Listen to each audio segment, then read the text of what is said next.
É verdadeiramente impressionante, como é vergonhosa a atuação de alguns líderes das casas legislativas. E aqui eu estou falando em todos os níveis. Eu estou falando assim na Câmara Municipal aí do seu município.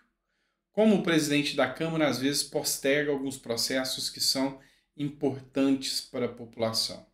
Na Assembleia Legislativa do Estado e na Câmara do Distrito Federal, também é a mesma coisa. Às vezes, os presidentes da Assembleia Legislativa acabam postergando e tem muito processo, muito projeto importante. Eles sentam em cima, verdadeiros engavetadores. Agora, na Câmara e no Senado, nesses dois lugares é pior. Porque a população brasileira inteira está de olho na no escárnio que eles fazem ao preterir o pedido daqueles que foram eleitos com o voto do povo. Eu tenho um projeto de lei que chama PEC da Pauta Popular. Ainda vou falar mais sobre esse projeto com vocês. Mas é incrível como eles seguram pautas importantes. E eu estou falando nitidamente para você sobre Rodrigo Pacheco. Chega a tal ponto absurdo que os deputados e senadores que colheram assinaturas para uma CPMI terem que fazer um abaixo assinado pela instalação da CPMI dos atos do dia 8 de janeiro. Para variar, mais uma vez você consegue perceber que o sistema está jogando a favor deles. Aqui eu vou dar parabéns ao deputado federal Gustavo Gaia, que fez a postagem informando a todos que está acontecendo esse abaixo-assinado, que, na minha humilde opinião, é de pouca valia, de pouca importância prática, mas mostra pelo menos o descontentamento do povo. Se você quiser ver a petição, é só você digitar no Google change.org ou change.org, tá? Pela instalação da CPMI do 8 de janeiro no Congresso Nacional. Aí você vai ver aqui o pedido. Atualmente, até o momento que eu estou gravando aqui para vocês, 132 mil pessoas já assinaram essa petição. Quem fez essa petição é o deputado federal André Fernandes, o que colheu a assinatura da CPMI. Ele escreve o seguinte: no dia 27 de fevereiro de 2023, um grupo de 189 deputados federais, já aumentou para 193, tá? Para deixar bem claro para vocês, e 33 senadores, agora 37, da República, protocolou no Congresso Nacional um requerimento pedindo a criação de uma CPMI para apurar todos os atos de ação e omissão ocorridos no último dia 8 de janeiro na sede dos três poderes, em Brasília, Distrito Federal. Essa data ficou marcada pelas cenas lastimáveis de vândalos produzindo um verdadeiro quebra-quebra em prédios públicos localizados no entorno da Praça dos Três Poderes. E aqui ele justifica para que você possa assinar a petição. Então, se você puder assinar a petição, só para mostrar a insatisfação do povo brasileiro em relação a essa medida arbitrária, ditatorial de Rodrigo Pacheco em não instaurar a comissão, não instaurar a sessão conjunta para que a CPMI seja instaurada. Outra pauta importante que eu quero trazer para vocês aqui é uma publicação do Paulo Bilinski aqui, também do Marcos Duval. Eu vou explicar para vocês o que aconteceu. O Flávio Dino foi filmado, tá? Foi alguém com celular, um cinegrafista amador, vamos dizer assim, foi alguém com o celular na mão, pegou no pulo o momento em que o Flávio Dino estava entrando dentro da favela da Maré, um lugar realmente onde é marcado pelo tráfico de drogas, entre outras coisas que a gente sabe que acontece. Isso é uma realidade daquele lugar. E deputados federais questionaram, inclusive o Eduardo Bolsonaro, dentre outros, questionaram como o Flávio Dino conseguiu entrar lá sem uma equipe de segurança, sem todo um suporte, um comboio. Hoje, eles ainda fizeram um contraponto. Flávio Dino chegando no Rio Grande do Norte com um comboio enorme de seguranças, enquanto que dentro da favela da Maré ele entrou sem essa equipe de segurança. Isso foi questionado pelo Paulo Bilinski, pelo Marcos Duval, que teceu duras acusações ao Flávio Dino, assim como também aos irmãos Bolsonaro, Eduardo e Flávio Bolsonaro. O Paulo Bilinski postou em suas redes sociais uma resposta para o Flávio Dino, que falou que vai entrar no STF, entrou já no STF, contra Flávio Bolsonaro, Eduardo Bolsonaro e mais 6 parlamentares. Olha só a resposta do Paulo Bilinski. Senhor Flávio Dino está me processando no Supremo Tribunal Federal. Vocês lembram que na semana passada eu subi na tribuna e denunciei que o Dino estava entrando na favela da Maré, um lugar dominado por narcotraficantes sem nenhuma espécie de escolta especializada. Pois é, só ele, mais um veículo, 2 carros entrando na favela da Maré e andando lá como se nada tivesse acontecendo. Como se não fosse um lugar infestado de criminosos. Bom, senhor Dino, o senhor já demonstrou em diversas ocasiões que não conhece a legislação brasileira, né? Lembra aquela sua declaração sobre as armas que estavam na mão dos criminosos, associando aos atiradores esportivos? A sua portaria 299, que cria um crime sem lei anterior, como prevê o princípio da legalidade. Então eu vou ler para o senhor, seu Dino. Constituição Federal, artigo 53, diz o seguinte: os deputados e senadores são invioláveis, civil e penalmente, pois por quaisquer de suas opiniões, palavras e votos. Então o senhor está ofendendo novamente a Constituição Federal por desconsiderar a imunidade de um parlamentar ao denunciar um fato criminoso.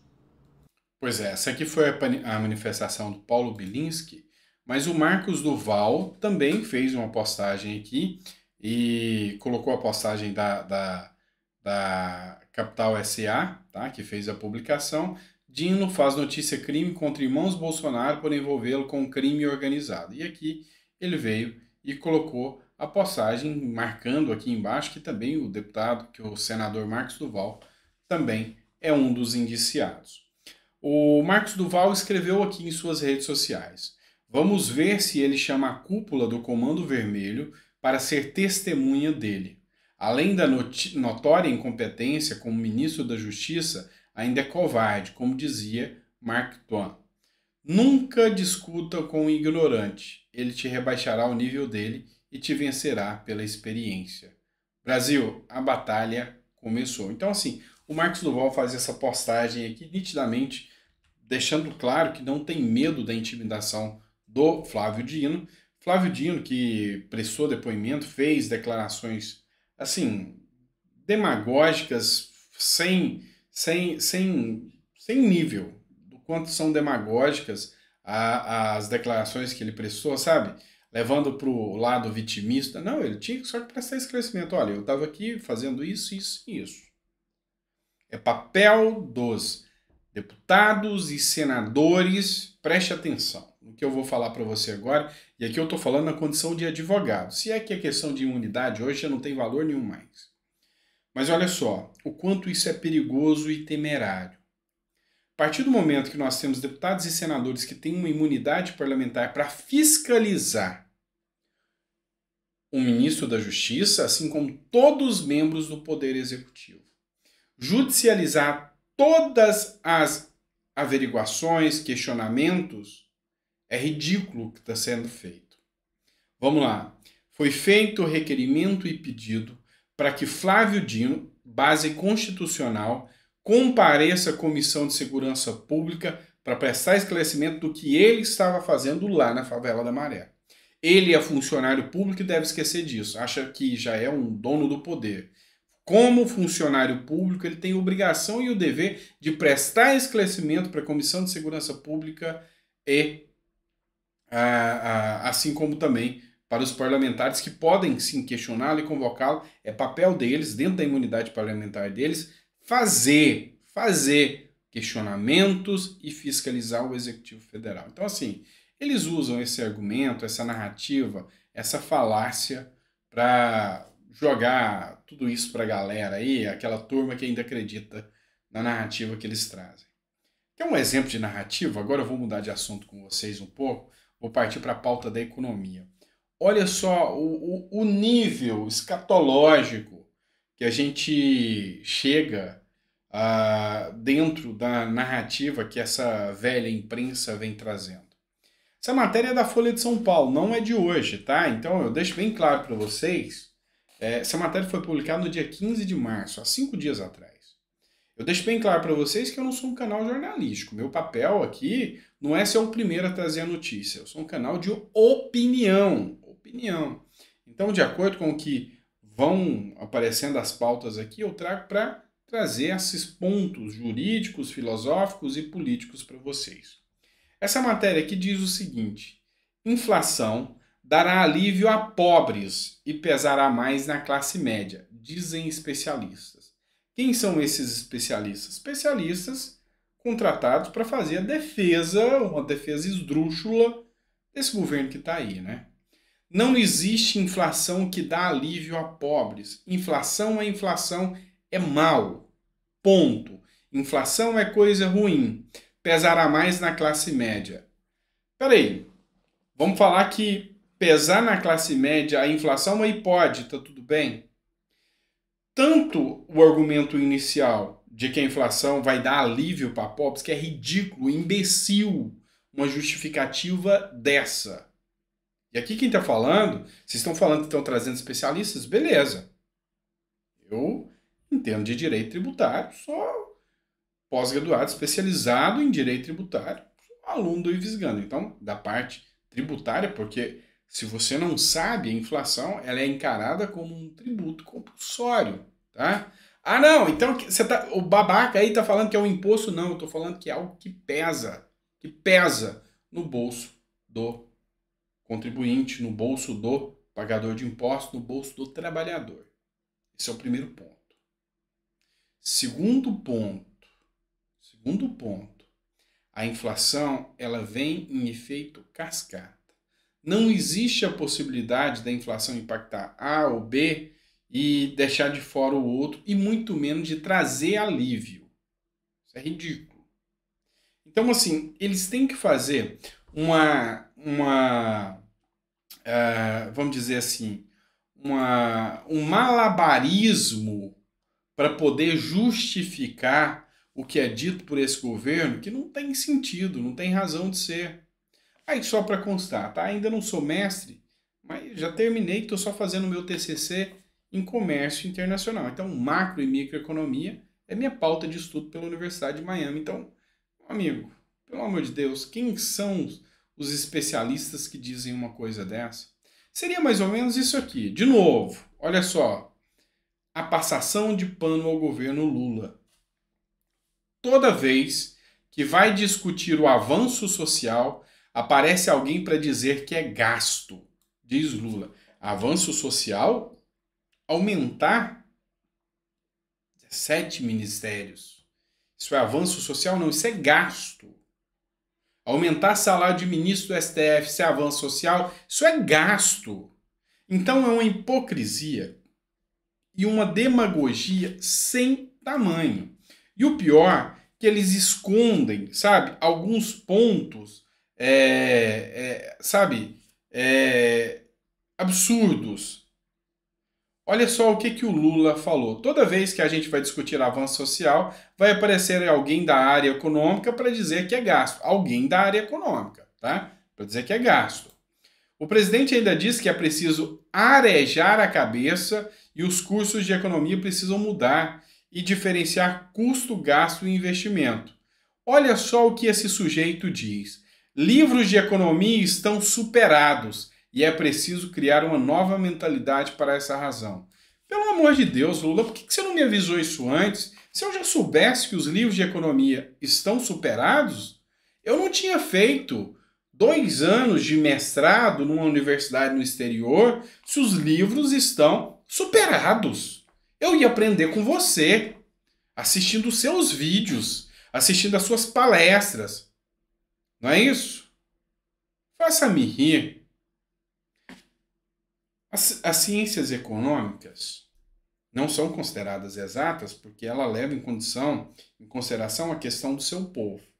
Mas uma coisa é certa, não é um sujeito que não é formado na economia, não é um sujeito demagogo que já foi condenado por corrupção, lógico, teve a sentença cassada, não por absolução, por questão de competência. Tá bom, mas vamos dar o crédito porque tem um princípio da inocência que vigora no direito brasileiro. Mas não é um sujeito desse que vai dizer que livros de economia estão superados. Faça-me rir. Com esse tipo de discurso, com esse tipo de palhaçada que vem dita aí pelo governo, quem sofre é o mais pobre. E vamos lá. Chega ao tal ponto de que o Randolph Rodrigues, senador, vem pedir para a população dar uma trégua e parar de discutir, de cobrar o governo Lula, porque tem que dar um prazo para ele para fazer as coisas darem certo. Logo, Randolph Rodrigues, olha só aqui o que a influenciadora Jaqueline Loyola escreve aqui. O cara que mais infernizou o presidente Bolsonaro está pedindo paz no desgoverno do Lula. É muita hipocrisia. Olha só o que diz o Randolph Rodrigues aqui.